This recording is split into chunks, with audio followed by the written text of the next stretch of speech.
Vamos fazer mais uma página do meu diário comigo. Na verdade, hoje vai ser mais uma página de journal do que diário em si, mas é uma reflexão, então conta como meu diário, porque eu gosto de reflexões no meu diário. É em base a esse livro, Mente Coração Farto, que a gente vai falar hoje. E o tema que eu escolhi são relacionamentos. Inclusive, esse livro aí tá na Amazon, tá? Vamos falar sobre relacionamentos. Eu quero dizer que é relacionamentos que, como eu vejo, e não o meu relacionamento, os meus relacionamentos, mas sim os relacionamentos que eu vejo.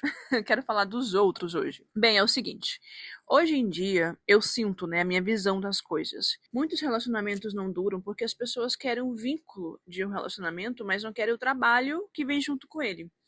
E nós vivemos numa época em que tudo é muito rápido, substituível, descartável. Então, se algo incomoda, se dá trabalho, se exige conversa, ajuste, a primeira reação do outro é ir embora.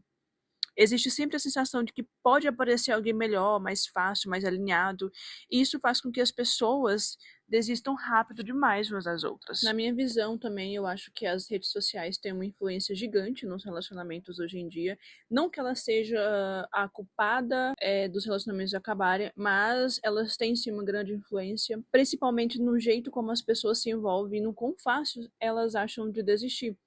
Primeiro porque as redes sociais criam a ilusão de infinitas opções. Então, se tu entra no Instagram, no TikTok, em aplicativos no geral, e parece que sempre tem alguém ali que é mais interessante, mais bonito, mais divertido, mais compatível. E se a gente for falar do lado psicológico, isso gera a sensação de que tu nunca tem o suficiente. O que tu tem não tá bom, entendeu? Daí, ao menos conflito, a pessoa pensa, pra que eu vou insistir nisso se tem tanta gente por aí? E aí, em vez dela pacientemente construir a relação dela, ela troca. E outro ponto que eu acho muito interessante é a comparação constante, né? Porque a gente, o tempo todo, tá vendo casais muito felizes, viagens, declarações, corpos perfeitos, as rotinas são editadas. Só que aquilo ali não é realidade.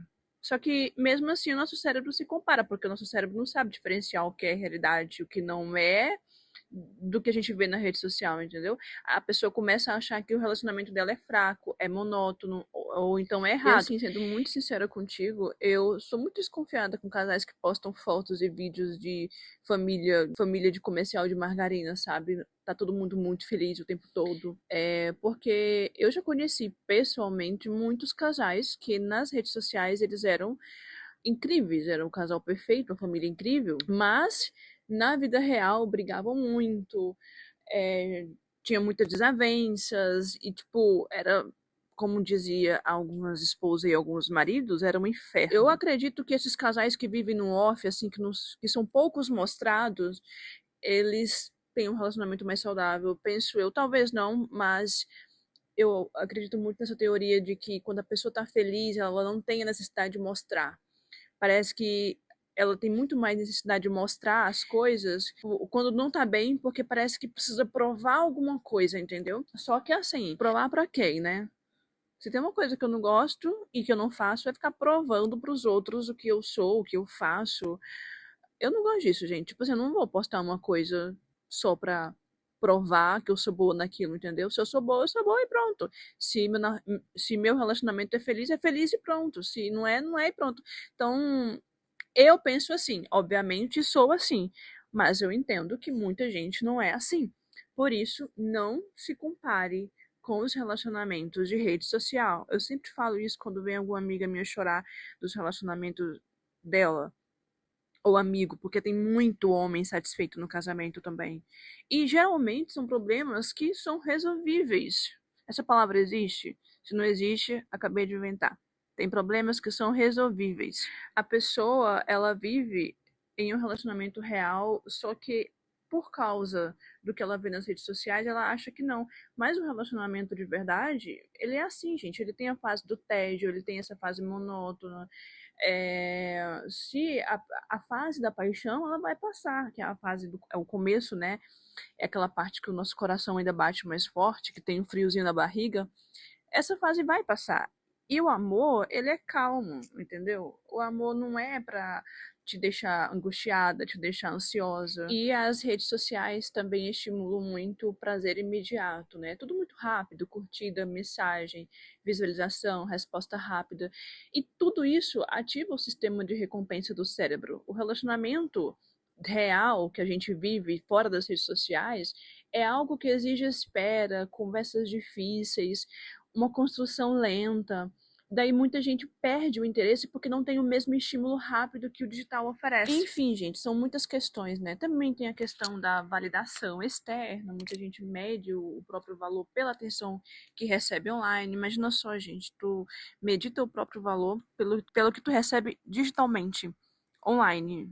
Cara, isso é muito louco, isso é muito louco. Em várias coisas, e também é importante falar que o mesmo acontece com os relacionamentos de amizade, que eu vejo que as redes sociais, novamente, têm um grande impacto em como as amizades são vividas hoje em dia.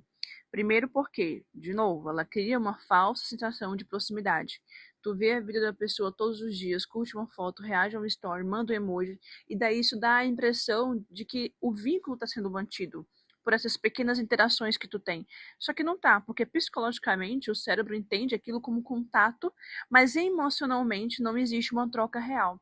E daí a amizade vai enfraquecendo sem que ambas as pessoas percebam. E tem muita questão da substituição da presença, porque antes a amizade era convivência, conversa longa, atravessar as fases juntos. E hoje em dia muita gente acha que a amizade é acompanhar de longe. Quando exige tempo, escuta, esforço ou atravessar um momento difícil, a pessoa não está mais presente. E não é por maldade, é por comodismo emocional. E eu vou contar uma história para vocês que uma amiga minha ficou no hospital internada. Por 7 dias ela ficou internada. Problema gravíssimo, tá? E ela recebeu mensagens no digital, desejando melhoras, perguntando como é que ela estava. E sabe quantas pessoas foram visitar ela, das amigas dela? Só eu. Não, desculpa, eu não fui visitar, eu fiquei de acompanhante. As outras, nenhuma foi visitar. Todas no digital. Melhoras pra você, e tudo mais, sabe? E aí davam desculpa, ai, não vou poder ir porque tô ansiosa. Uma falou que tava ansiosa, não podia ir lá visitar. Tava com crise de ansiedade. Ai, não vou poder ir porque tô trabalhando, não tenho tempo. Enfim, desculpas, desculpas e mais desculpas. Mas estar lá presente pra fazer uma visita e tu tem ideia de uma pessoa que tá doente, que tá internada no hospital, como uma visita faz ela ficar feliz? Tu tem noção disso? Gente, eu fiquei de acompanhante todos os dias. Quase todos os dias. Não, todos os dias. Fiquei de acompanhante todos os dias. Eu ficava trocando com outra pessoa. Eu ficava de dia, outra pessoa ficava à noite. É assim, é triste estar lá dentro. Ainda mais no caso de uma pessoa que tá grave a situação e a pessoa simplesmente aceitava as desculpas, mas eu olhava aquilo e ficava tipo, se eu fosse amiga dessas pessoas, eu não seria mais amiga a partir daqui, porque eu não aceito esse tipo de amizade. Porque para mim amizade é você estar em todos os momentos da vida da pessoa. E eu não estou falando de todos os dias, mas dos momentos, entende? E aquilo pra mim, eu ainda avisei pra essa amiga minha e falei assim, eu não acho que essas pessoas são suas amigas. Mas se tu quer continuar sendo amiga delas, beleza. Ainda mais que desde sempre, eu acho que eu tenho essa percepção, né, de amizade. Se eu sou amiga de uma pessoa, eu sou muito leal a ela. Eu sou amiga dela de verdade.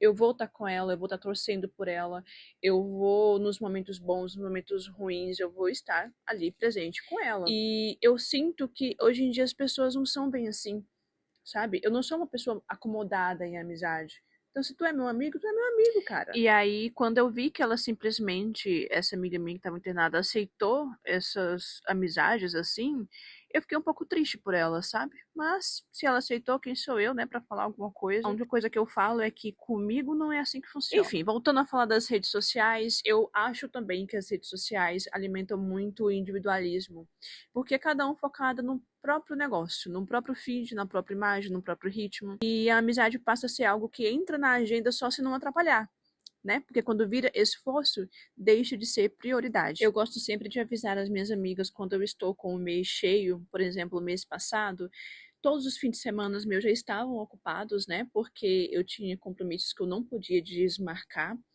E aí eu avisei isso para elas, né? Que eu não conseguiria ir por causa desses compromissos E a gente saiu poucas vezes no mês. E aí eu não gosto de dar a entender que eu não me estou dando a atenção, que eu não estou querendo sair com ela, entendeu?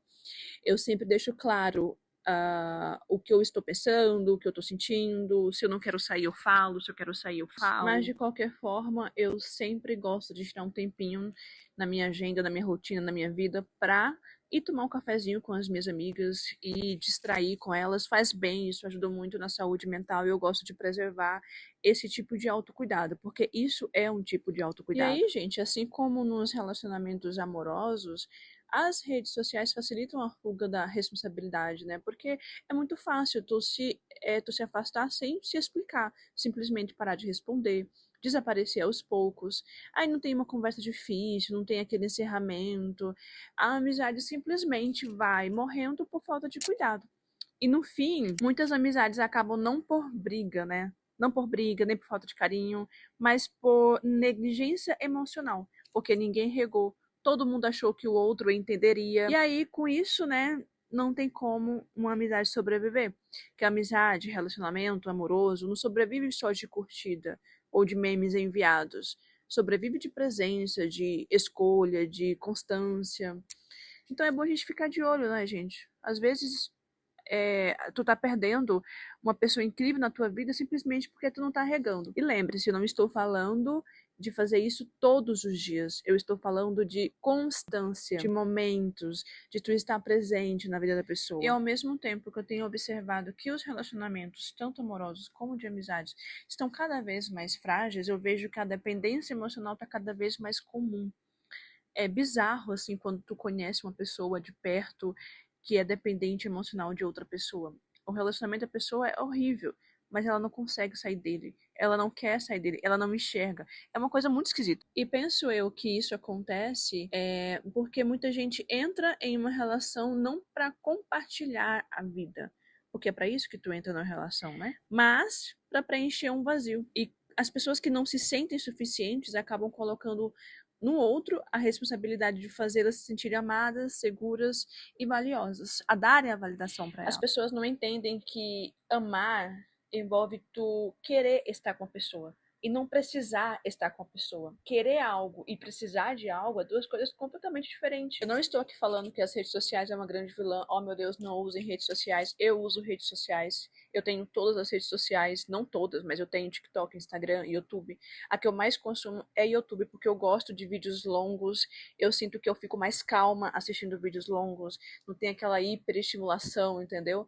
Eu sinto que eu vou mais no meu ritmo ali, um ritmo menor, menos acelerado. Mas é importante a gente usar elas com intencionalidade, porque quando bem usada, elas conectam, né? Elas inspiram, acolhem. A gente consegue fazer amizade pelas redes sociais. Uma curtida é o começo de construir uma amizade, mas ela não é a base ali, ela não é o que vai sustentar a amizade. Inclusive, eu sempre falo para todos os meus amigos e colegas digitais do digital, que eu sou muito mais legal pessoalmente, porque nas redes sociais eu tenho um delay muito grande, eu tenho um certo problema de manter vínculos nas redes sociais. Eu tento dar o meu melhor e eu tenho amigas que moram longe até hoje, que nós nos conectamos pelas mídias sociais. Ainda bem, continuamos mantendo a nossa amizade. Mas eu vou te falar uma coisa, não é fácil, tá bom? Porque eu sinto que pessoalmente eu aproveito muito mais a companhia da pessoa, e eu sou aquela pessoa que gosta de rir alto e de conversar e olhar na cara da pessoa, olhar a expressão que ela tá fazendo quando eu tô contando uma coisa pra ela. E eu tenho um problema que veio comigo de brinde, que eu sou aquela pessoa que acha que ninguém gosta de mim de verdade, sabe? Eu sinto que às vezes eu tô conversando com alguém e eu fico tipo, cara, eu acho que eu tô atrapalhando essa pessoa, eu vou me despedir dela e vou deixar ela em paz. Eu fico com isso na minha cabeça. E por eu não estar vendo a expressão dela, por eu não estar ali com ela pessoalmente, vendo a linguagem corporal dela, eu não consigo saber se ela tá conversando comigo, porque, oh meu Deus, a Monique tá falando, então eu preciso escutar, eu preciso conversar com ela, ou se elas realmente querem e gostam de conversar comigo. E é isso, gente. Reflexões, reflexões. Obviamente eu luto contra isso, né? Eu não tento deixar isso me dominar, mas é um sentimento bem forte, assim, em mim, que eu preciso lidar e não incomodar outras pessoas com isso. Mas é isso, essa é a minha colagem a partir do ponto deste livro. Eu adorei muito, gente. Eu imprimi esse poema em questão, que eu tirei essa reflexão, eu imprimi ele ali, ó. Coloquei ele ali, as letras estão pequenininhas, não vai dar de ver, mas ele está ali. Tem sempre alguma coisa, né? Um humorzinho ácido, porque eu adoro um humor ácido. Eu amo piadas, assim, esses humores. A dislexia atacando. Olha aí, gente, como ficou legal. Vou mostrar pra vocês em outra luz como que fica. Uma luz mais escurinha, eu gostei bastante. Todas as imagens que eu escolhi são imagens que, ao meu ver, no meu ponto de vista, faz sentido com o que eu acabei de falar e também com o poema, né? Porque o poema ele é bem extenso, dá pra ver por aí, que é um poema mais um pouquinho maior. E ele fala sobre essa questão de você também se sentir, preferir a solidão, né? E é isso, gente. Espero que vocês tenham gostado. A gente se vê no próximo vídeo. Tchau!